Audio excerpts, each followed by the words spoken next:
Zaskia Adiameka menyayangkan insiden penganiayaan terhadap karyawan dilakukan oleh pengendara motor Vespa Pink yang mengaku sebagai anggota, kini berdampak besar ke kondisi psikis putrinya, Kala Madali.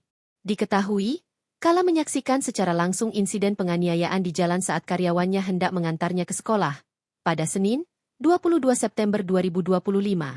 Dalam unggahan Instagramnya, istri Hanung Bramantyo itu mengungkapkan bahwa Kala saat ini masih trauma mengingat kejadian itu. Bahkan, sang anak sampai demam dan harus dipulangkan dari sekolah lebih awal. Terlebih ia merasa sedih jauh dari putrinya di saat tengah menjalani ibadah umrah itu. Sementara, Hanung Bramantyo meluapkan kekesalannya usai asisten rumah tangganya dianiaya saat mengantar putri sang artis, Kala Madali Bramantyo berangkat ke sekolah. Lewat akun Instagram pribadinya, Hanung Bramantyo membagikan kondisi anaknya yang tremor usai sang art dianiaya pelaku yang mengaku anggota. Kala tremor sebadan.